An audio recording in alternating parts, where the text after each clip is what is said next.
ሰላም እንዴናችሁ ወደ ተወዳችሁ የኢትዮ አርሰናል ዩቲዩብ ቻናላችን ቤተሰቦች በያላችሁበት የዓለም ዳርቻ ሁሉ አክብሮታዊ ሰላምታችን ይድረሳችሁ መልእክታችን ነው ከኢትዮ አርሰናል ዩቲዩብ ለሰዓቱ ለእናንተ ለማድረስ የመረጥናቸውን አጫጭር አርሰናላዊ ጉዳዮችን ከዚህ እንደሚከተለው ማስደመጣችንን አሃዱ ብለን የምንጀምር ይሆናል። ለቻናላችን አዲስ ከሆናችሁ ሰብስክራይብ ያደረጋችሁ ነባሮቹን ቪዲዮ ላይክ እና ሼር ያደረጋችሁ ከኛ ጋር አብራችሁ እንድትቆዩ የአክብሮት ግብዣችን ነው የሚሆነው።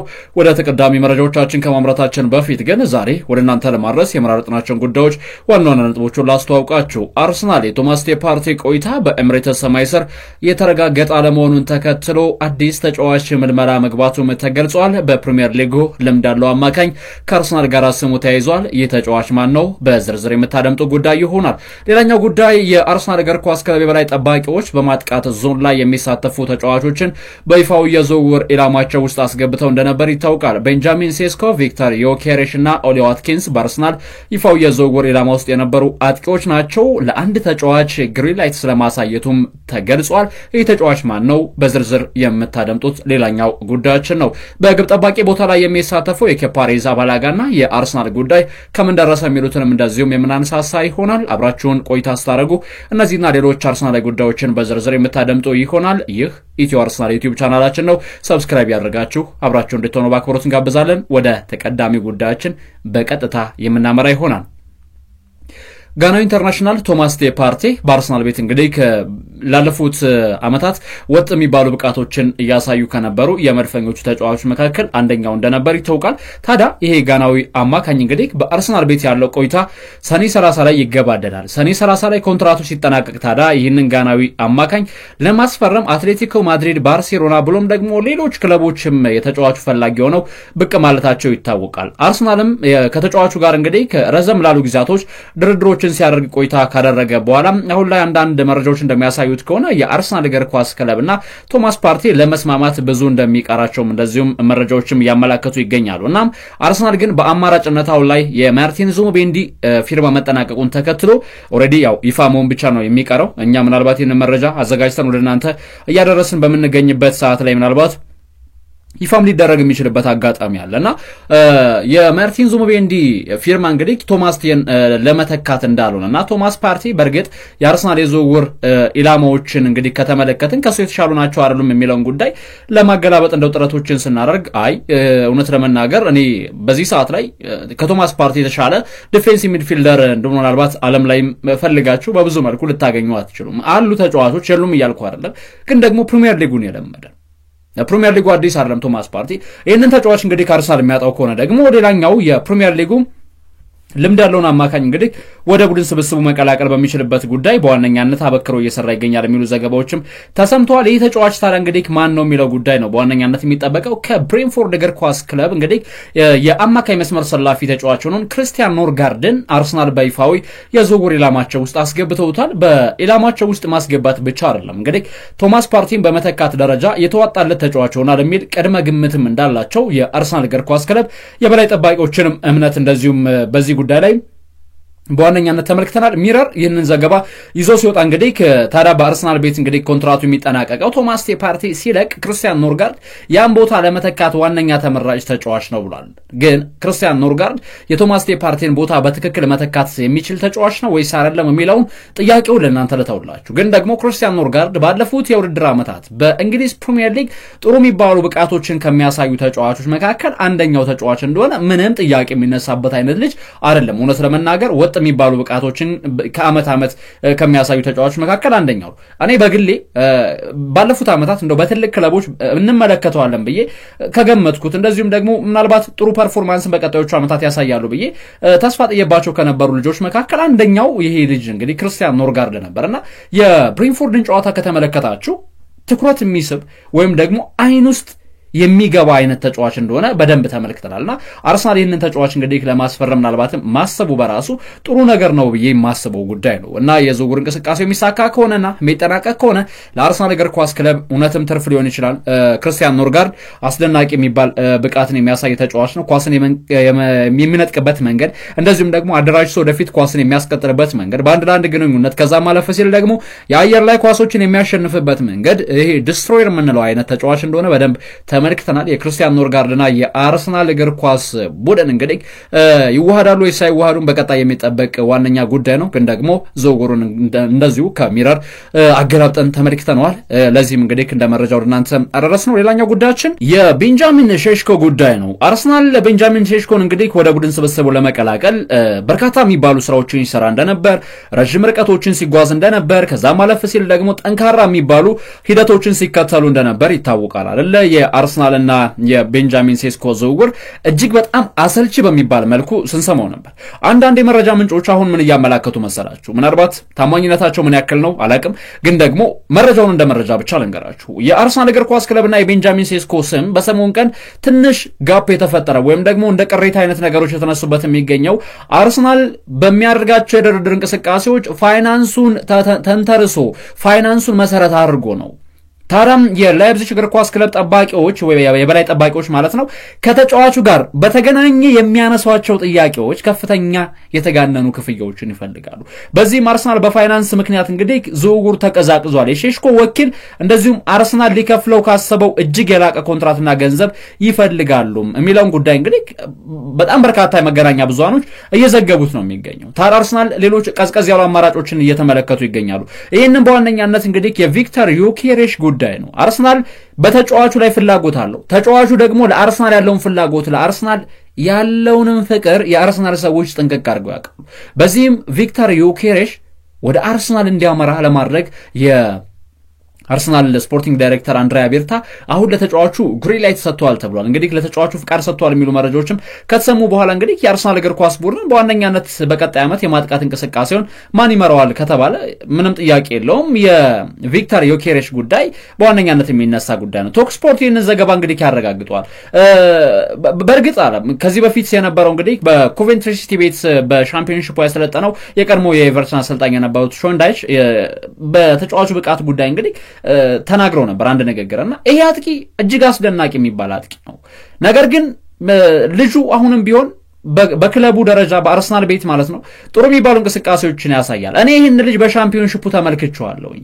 በፕሪሲዝን ወቅቶች እንደዚሁም ደግሞ ጠንካራ የሚባሉ ሂደቶችን ሲያደርግ ነበርም። ጎሎችን ከየትኛውም የሜዳ ክፍል ማስቆጠር የሚችል የጎል ቁጥሮችን ከፍ ማድረግ የሚችል ተጫዋች ነው። ለአርሰናል ደግሞ ይሄ አጥቂ ምናልባት አሁን ላይ ካለው የቡድን እንቅስቃሴ የተሻሉ የሚባሉ ሂደቶችን እንዳሳዩ ክለቡ ጎል በሚያስፈልገው ጊዜ ጎሎችን ማስቆጠር የሚችል መከላከል በሚያስፈልገው ጊዜ መከላከል የሚችል ተጫዋች ነው ብሏል ሾንዳይች። እና ምናልባት የአርሰናል እግር ኳስ ክለብ የበላይ ጠባቂዎች አሁን ለዚህ ተጫዋች ግሪን ላይት አሳይተዋል ወይም ደግሞ ወደ ክለቡ እንዲቀላቀል ፍቃድን ሰጥቷል የሚሉ መረጃዎች ተሰምተዋል። እና አሁን ድርድሮች እንግዲህ እንቅፋት ይሆናሉ ተብሎ አይጠበቅም። እንዴት ነው እንቅፋት የማይሆኑ ከተባለ የአርሰናል እግር ኳስ ክለብ ተጫዋቹን የሚፈልገው ከሆነ ተጫዋቹ ስፖርቲንግ ሊዝበን ላይ ጫናዎችን ለማሳደር ከዚህ በኋላ ለስፖርቲንግ ሊዝበን ተመልሼ አልጫወትም ብሏቸዋል።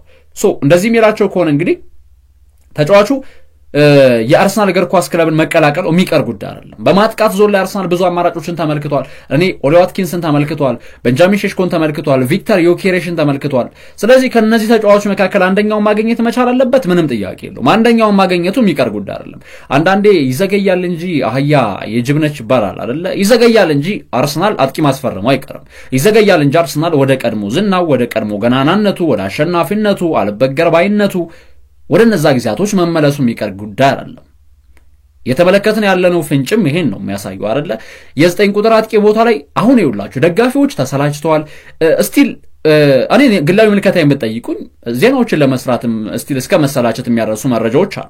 በጣም ድግግሞሽ የበዛባቸው የሆኑ ነገራቸው ሼፕ እየተደረጉ ለጋዜጦች ማሻሻጫ በተለያዩ ሶሻል ሚዲያዎች የምታገኟቸው ብዙ ዜናዎች አሉ። ግን ደግሞ አንዳንዴ አምነን መቀበል ያለብን የዝውውር መስኮቱ ከተከፈተ 2 ሳምንታት ያልተቆጠረበት ጊዜ ላይ ነው ያለው። ክለቦች ራሳቸውን አጠናክረዋል። በትክክል ማንቸስተር ሲቲ፣ ማንቸስተር ዩናይትድም ዝውውሮች ላይ የተሳተፈ ይገኛል። ስቲል ሊቨርፑል ያምናው ሻምፒዮን ዘንድሮ ክፍተቶችን እየሞላ ነው። አንዳንድ ጊዜ ይውላችሁ ዝውውሮች ቀድሞ መጠናቀቃቸው ፕሪሲዝንን አብሮ እንዳሳልፍ ያደርገዋል። ግን ደግሞ ኦኬ ፕሪሲዝንን ለመጀመር ራሱ ከ30 ያላነሱ ቀናቶች አሉት አርሰናል። በቀጣዮቹ 10-15 ቀናቶች አንድ ዝውውር የአጥቂ መስመር ሰላፊ ተጫዋችን ማጠናቀቅ የሚችል ከሆነ ግብ ጠባቂ ማጠናቀቅ የሚችል ከሆነ ምንም ጥያቄ የለውም ለአርሰናል ሰክሰስፉል የምንለው የዝውውር መስኮት ነው የሚሆነው። ቪክተር ዮኬሬሽ already almost ያለቀ ዝውውር ነው ለማንሳት የምንችለው ዝውውር ነው ለመሰላችሁ ተጫዋቹ ወደ አርሰናል ለማምራት የትኛውንም እርምጃ መራመድ ይፈልጋል የትኛውንም ጫና ክለቡ ላይ ማሳደር ይፈልጋል የትኛውንም ክፍያ ቢከፍሉት ለተጫዋቹ ችግር አይደለም ገንዘብ ቢሆን የሚፈልገው ተጫዋቹ ማንቸስተር ዩናይትድን ምርጫ ያደርግ ነበር ገንዘብ ቢሆን የሚፈልገው ናፖሊ ጁቬንቱስ በጣም በርካታ ክለቦች የተጫዋቹ ፈላጊዎች ነበሩ ስቲል ከሳውዲም ጭምር ማለት ስለዚህ ልጅ ገንዘብ አይደለም ፍላጎቱ ፓሽን አለው ለአርሰናል ፍቅር አለው ያንን ነገር ነው ማሳየት የፈለገው ስለዚህ የቪክተር ዮኬሬሽ ዝውውር በአርሰናል ቤት በኤምሬትስ ሰማይ ስር የመሳካቱ ጉዳይ የሚቀር ጉዳይ አይደለም እውነት ለመናገር እኔም ከመጀመሪያው ሊሳካ የሚችል ዝውውር ነው ግን ደግሞ ለሚኬል አርቴታ ምን ያክል አመርቂ ነው አርቴታ አይኔ የምፈልገው ቤንጃሚን ሼሽኮን ነው ያለ ቪክተር ዮኬሬሽን ካመጣችሁለት ኦኬ በቪክተር ዮኬሬሽ ልክ የተለካ የጨዋታ አቀራረብ ሊኖረው ይገባል ወርክሬቱ ከፍተኛ የሆነ የአየር ላይ ኳሶችን በማሸነፍ የአንድ ለአንድ ግንኙነቶችን በማሸነፍ ከዛ ማለፍ ሲል ደግሞ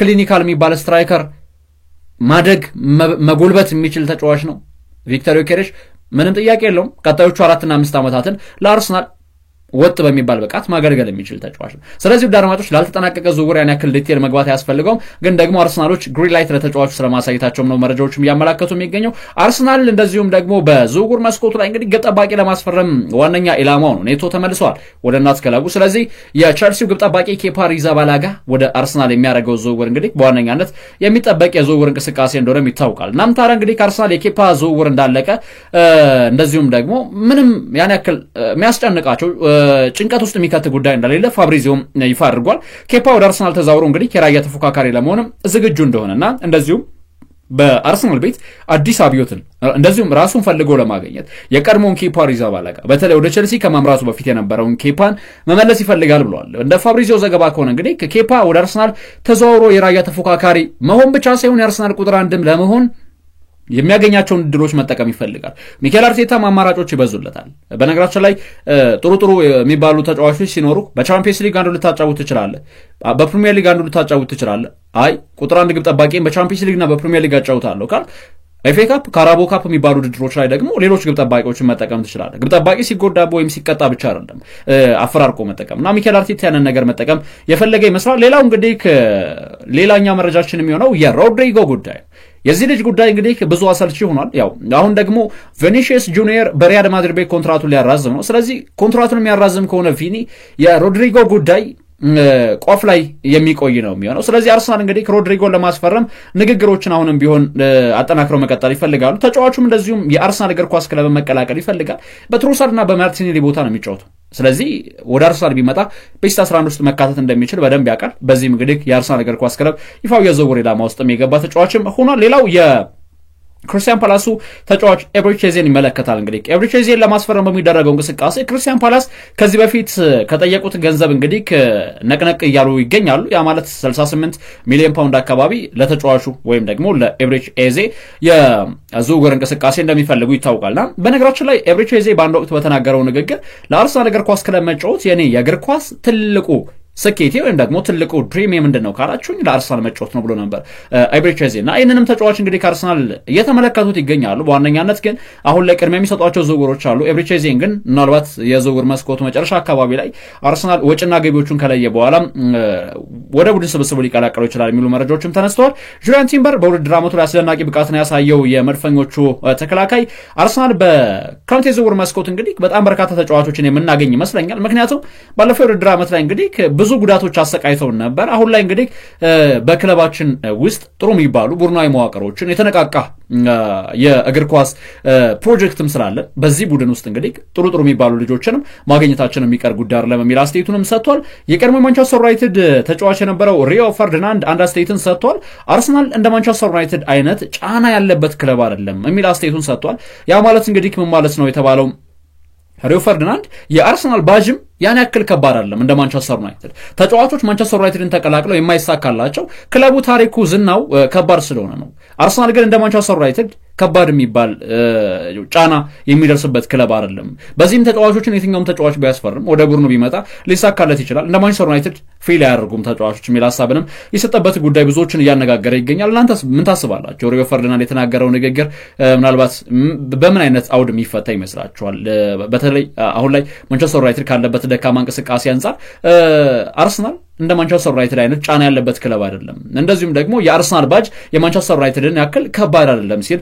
አስቲቱን የሰጠበትን ጉዳይ እንዴት ተመለከቱታላችሁ ውድ አድማጮች አንዳንዴ ብዙ አዝናኝ የሚባሉ ጉዳዮችም ይሰማሉ ሌላውኛው መረጃችን የሚሆነው እንግዲህ አርሰናል የኢታን ኒውነሪን ጉዳይ ነው በዋነኛነት እንግዲህ ካበክሮ መስራት የሚፈልጋው እንደ ኮናሪሰን መረጃ ከሆነ እንግዲህ አርሰናል የኒውነሪን ውል አራዝሞ በኤምሬትስ እንግዲህ ለቀጣዮቹ አመታት ያስደናቂ የሚባሉ ብቃቶችን ያሳየ እንዲቀጥልላቸው ይፈልጋሉ የሚሉ መረጃን አጋርቷል እንግዲህ በአርሰናል ቤት ያው ወጣት ታዳጊ ተጫዋቾች የምንላቸው ልጆች ከቅርብ ጊዜ ወዲህ በደንብ ሻይን እያደረጉ ነው የሚገኘው አይደለም በአርሰናል ቤት የሚያሳያቸው እንቅስቃሴዎች ብቻ ሳይሆን በብሔራዊ ቡድንም ጭምር እንዲጠሩ ለምሳሌ ሉዊስ ስኬሊ ማንሳት እንችላለን ኢታን ኒውነሪ ከ21 ዓመት በታች ለእንግሊዝ ብሔራዊ ቡድን ጥሪም የቀረበለት አጋጣሚ አለ እነዚህ ጉዳዮችን ስትመለከቱ እንግዲህ ኢታን ኒውነሪ በአርሰናል ቤት በቀጣዮቹ አመታት ኮንትራትን መፈረሙ የሚቀር አይደለም ኮንትራቱን የሚያራዝም ከሆነ ደግሞ ከቡካዮ ሳካ ጋር ሚኬል አርቴታ እያፈራረቀ ከቀኝ ሜዳ ክፍል እያስነሳ ተጫዋቹን ማጫወት ይፈልጋል የሚሉ መረጃዎችም ተሰምቷል የሚለው የመጨረሻ ጉዳዮችን አድርገን ወደ እናንተ አደረስን ወደ ተከብራችሁ የኢትዮ አርሰናል የዩቲዩብ ቻናላችን ቤተሰቦች አብራችሁን ቆይታ ስላደረጋችሁ ከኛ ጋር ስለነበራችሁ ከልብ እናመሰግናለን